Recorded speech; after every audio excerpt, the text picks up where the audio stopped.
Olá, pessoal. Sejam bem-vindos a mais um episódio do Inova Aqui, um podcast da UFMA sobre propriedade intelectual e patentes, onde a propriedade intelectual deixa de ser um sinônimo de burocracia e passa a ser motor de desenvolvimento para o Maranhão e para o mundo. Hoje estamos aqui no Núcleo de Telesaúde, o nosso grande parceiro na execução desse projeto.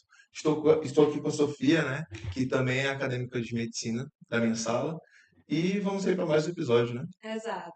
Então, gente, como o João Marcos falou, meu nome é Sofia, também sou acadêmica de medicina da UFMA e sou bolsista do projeto de extensão podcast sobre patentes, que é orientado pela professora doutora Adriana Câmara. E hoje nós temos a honra de receber aqui no Enavo aqui a professora doutora Rosane Guerra, que, assim, tem um currículo extenso e muito rico, né? Ela é professora titular e diretora do CCBS, que é o Centro de Ciências Biológicas da Saúde. Ela também já foi presidente da FAPEMA. Ela compõe atualmente o PPGCS, que é o Programa de Pós-Graduação em Ciências da Saúde da UFMA, da qual, inclusive, foi primeira coordenadora do programa. Ela também é diretora, ou foi diretora da AGUFMA, né? E nada mais nada menos também do que a primeira pessoa a depositar e a ter concedido uma patente aqui na UFMA, né? Ela tem uma trajetória muito extensa, principalmente na parte de biotecnologia, voltada para estudo de produtos naturais, e também para estudo, por exemplo, pesquisas voltadas para doenças infecciosas e parasitais. Então, professora, mais uma vez, seja muito bem-vinda ao Inova Aqui. É uma honra recebê-la aqui para trocar, para ter essa troca de Sim. conhecimento, né? Então, a senhora poderia começar contando um pouco para a gente, um pouco da sua trajetória, de como começou o seu interesse pela pesquisa dos produtos naturais, por favor? Bom dia, né? Agradeço muito o convite de estar aqui hoje. Tudo começou de uma forma bem inusitada, há muitos anos atrás, né? Lá na década de 90, em torno de 1991, mais ou menos. E eu fui dar um curso de animais de laboratório e conheci uma professora da farmácia, a professora Lourdinha, e ela trabalhava com os frutos da vísmia, que na época chamava-se Richardiana. E esses frutos, ela tinha uma curiosidade, que os frutos secos viravam, pareciam passas, uvas passas. E a gente começou a estudar o que acontecia, isso virou a minha tese do doutorado. E na época da tese, ela já era patenteada. Só que o Brasil ainda, isso foi em 1996, isso ainda era muito difícil para um docente fazer uma patente. Era caro, era difícil, você precisava contratar um escritório, e eu tive várias coisas acontecendo durante o doutorado. O doutorado é um período longo na vida da gente, né? E eu tive problemas de saúde, enfim, perdas familiares, foi uma coisa complexa. E eu falei, eu quero acabar o doutorado e não vou fazer essa patente, e passou. Os anos passaram, isso apareceu a rede Nordeste de Biotecnologia, e nessa rede, dos princípios, eu sempre fui interessada nisso. Então, quando eu fui diretora de pesquisa, a gente organizou vários seminários de inovação, de redação de patente, com professores, inclusive, vindo de fora. E quando chegou finalmente a rede a Renobio, né, a rede de biotecnologia do Nordeste, isso se intensificou. Então, essa vontade de proteção acabou sendo meio que uma mola propulsora dos projetos. Nós observávamos na época que foi, bom, não basta só fazer pesquisa ou publicar o artigo, isso aqui é passível de proteção.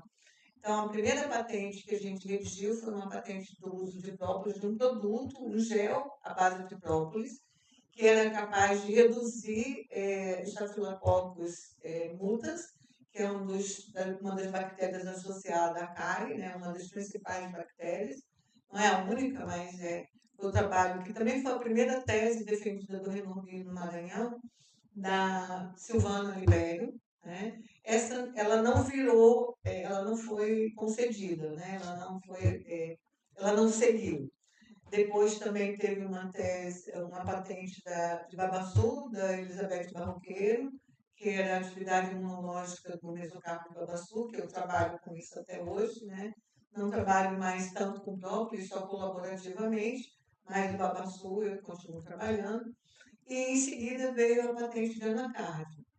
E esse estudo foi muito curioso, porque também era uma professora da UFA, a professora Albenice, né? Albenice Pereira, e ela foi Silva, desculpa, e ela foi curioso porque a gente resolveu que vamos trabalhar sempre com produtos locais, né? E a ideia, então, foi vamos ver qual a melhor parte do anacardio para ação antibacteriana. E, de novo, tanto a Silvana quanto a Albenice são da área de odontologia, então era em relação à proteção da cárie. E aí pegamos as bactérias associadas à cárie e fizemos um estudo in vitro com o caule, com as folhas e com as flores. Ninguém tinha estudado as flores ainda. E o extrato é muito bom, assim, dá para fazer um perfume com esse extrato. E nós observamos que as flores tinham um melhor resultado entre todas as outras partes estudadas. A gente publicou esse artigo depois que a patente estava depositada e 10 anos depois a patente foi efetivamente concedida. Para grande surpresa e para grande felicidade, porque era pioneiro em dois sentidos. Primeiro, foi o primeiro estudo com flores, né, nesse sentido de atividade antimicrobiana. Não era o primeiro com anacardio, mas foi o primeiro com flores. E depois, porque isso, em termos de proteção, a gente não visa proteção para lucro pessoal. Porque a ideia é que essa proteção possa ser transferida para a população. Né? Os ganhos, os lucros, e porque também fica para a universidade. Grande parte do que essa patente pode gerar de recursos acaba ficando para a universidade. Mas até hoje eu trabalho com as flores de anacardio. Excelente, professora. E eu queria saber em que momento a senhora teve essa virada de chave, que a senhora poderia ir além das publicações científicas e buscar o desenvolvimento de produtos patenteáveis. Quando que isso ocorreu? Já lá na minha tese de doutorado, né, eu fiquei com um pouquinho de remorso, né, e falei, mas por que eu não, né, não me empenhei mais com isso? E fiquei buscando formas de entender mais como se dava e como ocorria o processamento e a redação da patente. Fui aprender a escrever patente, né, então eu fiz cursos e me integrei a um grupo, que é o grupo da Cristina Quintela, que é uma professora da Bahia, e a gente começou a interagir muito proximamente em relação à redação de patente. Inclusive, ela que veio dar 2 cursos aqui, e aí quando. Enfim, isso a Rede Norbio também tinha essa iniciativa, então isso começou por volta de 2002, 2005, e aí foi se intensificando. Então, hoje, o olhar já é assim, por exemplo, eu estou agora com 2 teses de doutorado, né? E já, antes de publicar, eu já estou aqui, esse aqui é patenteável, porque a gente tem um produto aqui. Fora isso, eu tenho 2 alunos que desenvolveram, um deles desenvolveu um desenho industrial e a outra já desenvolveu 2 desenhos industriais, porque são as necessidades do laboratório, são coisas que a gente está precisando. Professor, e se a gente fizesse, ótimo, bora fazer. Sim. Então, isso acaba acelerando o processo. Então, ao longo desse tempo, foram geradas várias patentes, 2 delas com as flores do cajueiro. Perfeito, professora. E eu também queria perguntar, assim, especialmente em relação à patente, sobre as composições farmacêuticas e odontológicas a partir das flores do cajueiro. De onde é que surgiu a ideia justamente de explorar, investigar as flores do cajueiro como algo que poderia ser um potencial produto para cuidar da saúde bucal? Claro que você falou também das suas alunas, né, que já eram voltadas para a parte odontológica, mas assim, teve mais alguma coisa que levou, que indicou vocês de que as flores do cajueiro seria o principal foco de estudo? Tinha o ineditismo, né? Porque, obviamente, quando a gente começa a tese de doutorado, ela precisa ser inédita. Então, quando a gente começa a fazer o projeto para o doutorado, a gente faz uma busca se tem alguém trabalhando com esse assunto. In vitro tinha muita coisa, nada quase em vivo. E com produtos feitos com anacardium, quase nada. E como a gente tinha aquela prospecção que a gente tinha feito anteriormente dos ensaios in vitro, né? Tanto que o artigo publicado é um in vitro, né? A gente entendeu assim, bom, se é para ser inédito, vamos ser inéditos. E se é da rede do Nordeste, precisa um produto, né? Ele não pode ser só um extrato, porque o extrato não é patenteável no Brasil. Então, ela fez o gel, a gente testou esse gel, não testou em vivo, por conta da complexidade, porque também no trabalho da Silvana a gente não tinha tantas exigências do comitê de ética, e aí o comitê de ética passou a ter mais exigências do que é acertado, né? E o que é coerente com a realidade. E a outra questão era a palatabilidade, né? Porque as flores têm um aroma mais agradável, um aspecto mais agradável, e é mais fácil convencer alguém a testar um produto de flores do que um produto de caule, né? Esse aqui é feito com caule, ou esse aqui é feito... E com as folhas, muitos estudos eram feitos com a folha. Falei, não, a folha está batido demais. A gente até cogitou de mudar a espécie vegetal por conta do grande volume de trabalhos feitos com as flores, com as folhas. Desculpa. Isso. Professora, e o que a senhora percebeu nos cajueiros, etc., que poderia tornar esse produto diferente dos demais que já existiam no mercado? Primeiro, é essa questão de incorporação de um produto natural que sempre atrai atenção, né? Não que produto natural não tenha efeito colateral, ele tem. Também não é verdadeira a história de que ele tem baixo custo, porque custa caro fazer os ensaios que a gente faz. E o escalonamento para a indústria é muito oneroso, né? Porque são vários testes. Primeiro, testes in vitro, depois testes com animais de pequeno porte, tipo camundongo, rato, depois animais de maior porte, para até chegar finalmente em humanos, né? Humanos rígidos, humanos que têm a doença e todas essas complicações. Então, é um custo caro, mas tem a possibilidade de adesão e de valorizar um produto regional. Então, assim, você tem a perspectiva de valorizar a cadeia produtiva do caju e beneficiar, né, financeiramente e socialmente as comunidades que trabalham com esse tipo de produto. Que é o cara que vai lá, extrai a castanha, faz a cajuína, faz não sei o quê, ele vai começar a pensar, eu posso pegar uma parte das flores e deixar desenvolver, e outra parte eu posso fazer a cajuína. E vai trabalhar com o que é mais rentável, e uma indústria farmacêutica pode se interessar e depois sintetizar os compostos bioativos para produzir aquilo e não mais usar a planta, que é o que normalmente acontece, né? Aconteceu com a pilocarpina, aconteceu com outros produtos de origem vegetal. Né? Muito interessante, professora. E em relação aos desafios enfrentados, tanto durante o processo de desenvolvimento dessa patente, em específico, quanto em relação ao depósito e também à concessão dessa patente? A gente ainda tem um grande problema em relação à concessão. Né? Leva muito tempo para a concessão. E aí eu já tinha até me esquecido, não esquecido que eu tinha depositado a patente, mas assim, quase 10 anos. Né? Então, o depósito foi 2006, se não me falha, 2009, eu acho. E a concessão foi 2016 ou 2017, entendeu? Muito tempo. E isso, em termos de indústria, em termos de transferência de tecnologia, é um grande gargalo. Né? Porque se eu produzo, tenho um artigo que está publicado e tenho a patente, isso atrai muito mais atenção do que eu produzir, fazer a patente e isso ficar lá no limbo, porque fica lá muito tempo. Então, tem reduzido esse tempo, né? O INPI tem trabalhado para a redução desse tempo, e a universidade também cresceu nesse sentido, porque hoje também a UFMA já tem as patentes internacionais. Que internacionalmente você pode depositar patente, inclusive para extrato. Né? Tem um caso típico, clássico, das patentes japonesas com cupuaçu, que estavam patenteando o nome. Ninguém ia poder mais chamar a fruta de cupuaçu no Brasil, porque o sorvete de cupuaçu tinha que chamar de outro nome, entendeu?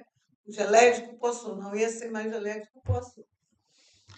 E aproveitando, fazendo um link em relação a isso, hoje em dia, na UFMA, como é que funciona essa parte burocrática das patentes? Está algo mais facilitado? Como é que a senhora vê hoje em dia? Não, hoje em dia é perfeito, né? Porque você faz uma prospecção e você vai ao setor que se desenvolveu, então ele começou lá em 2009 e desde então ele só cresceu e hoje ele é um setor âncora e muito ágil e muito eficaz em termos de redação, de prospecção, redação e acompanhamento de patentes, né? A gente ainda tem um gargalo de INPI, mas ainda assim esse tempo tem sido reduzido e tem um esforço do governo federal de dotar esse órgão de mais pessoas capacitadas para que esse tempo seja mais reduzido ainda. Então, tem uma competição mundial por conta dessa necessidade de proteção. Né? Excelente. Professora, para a gente finalizar o nosso episódio, nessa conversa maravilhosa, queria perguntar para a senhora quais conselhos a senhora daria aos jovens pesquisadores que estão em busca de desenvolvimento, de pesquisas, patentes. Qual seria o conselho que a senhora poderia dar? Primeiro, perseverança, né? Porque Sim, assim, a estrada é uma estrada um pouco tortuosa, mas caminhos tortuosos são mais atraentes do que estradas pavimentadas, né? Para quem gosta de desafio. A outra questão é olhar o seu projeto de pesquisa, ou de extensão, ou de inovação, percebendo qual é a inovação que ele traz, per se, né? sim. Então, não é novo só fazer no Maranhão. É a primeira vez feita no Maranhão. Isso não é inovação. É a primeira vez que alguém virou de cabeça para baixo. Então, você não pode patentear receita de cozinha, né? Ele não é patenteado. Mudei a letra, essa letra é de um jeito, agora eu fiz a letra de cabeça para baixo, também não é patenteado.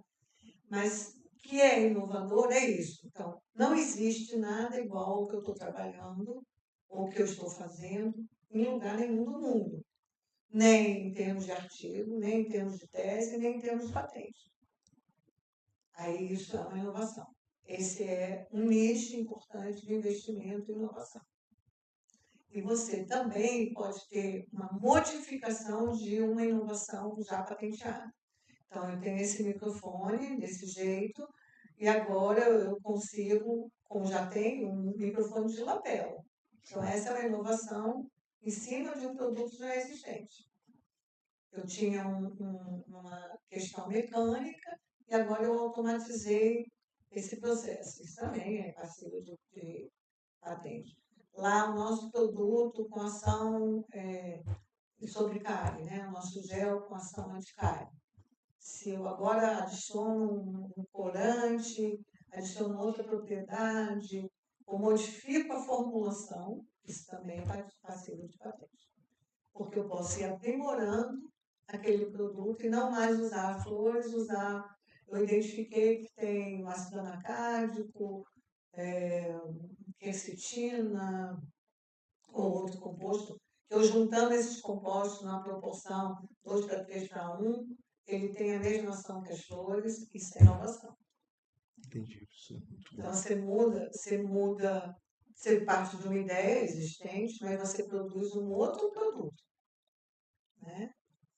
Aí ressaltando, não é a primeira vez que eu estou fazendo isso no Maranhão, é a primeira vez no Brasil, não interessa, tem que ser a primeira vez no mundo. Né? Mesmo para as patentes brasileiras. E talvez por isso a única que tenha sido concedida tenha sido essa com as flores de caju. Porque já tinham outras patentes com o mesocarpo de babaçu e talvez tivesse algum conflito por atividades semelhantes. Já tinham outras, com várias outras com própolis, né? Inclusive, a gente tem uma parceria com uma empresa que produz a própolis, não da Tiúba, que foi a nossa patente, mas da Apis. Então, como tem muitas patentes de própolis, e talvez os técnicos não consigam discernir entre Apis, melípona, própolis, né? E aí isso torna mais difícil a concessão. Você precisa encontrar um nicho onde realmente não exista nada publicado. Show. Maravilha, professor. Então, muito obrigada mais uma vez por compartilhar um pouco da sua trajetória, né? Claro, é uma trajetória muito extensa e muito rica. Essa conversa foi muito enriquecedora, né? E principalmente obrigada por mostrar para a gente também como alunos e também para a instituição, para o nosso projeto, como um recurso da biodiversidade regional pode e deve ser convertido em algo que traz assim uma inovação para a sociedade, traz realmente um produto voltado, inclusive, por exemplo, para a saúde bucal, como a gente estava falando, para a saúde no todo, né? Porque o objetivo da inovação é justamente isso, é pegar uma pesquisa, algo que poderia ficar limitado apenas a uma pesquisa científica e trazer realmente como algo que traz retorno para a sociedade. Então, muito obrigada, professora, mais uma vez. É uma honra tê-la aqui no podcast. Eu te passo a palavra, João. Professora, foi um prazer. Muito obrigado mesmo pela conversa. E agradecemos também aos espectadores e convidamos você para o próximo episódio. Muito obrigado. Eu agradeço também o convite, adorei, eu gosto muito de falar sobre patente e proteção. Então, me senti também muito honrada com o convite. E a trajetória tem a ver também com o tempo, de UFMA, de trabalho. Com certeza. Aí você tem 43 anos só na UFMA, então é muito tempo. É isso, obrigado. Obrigada.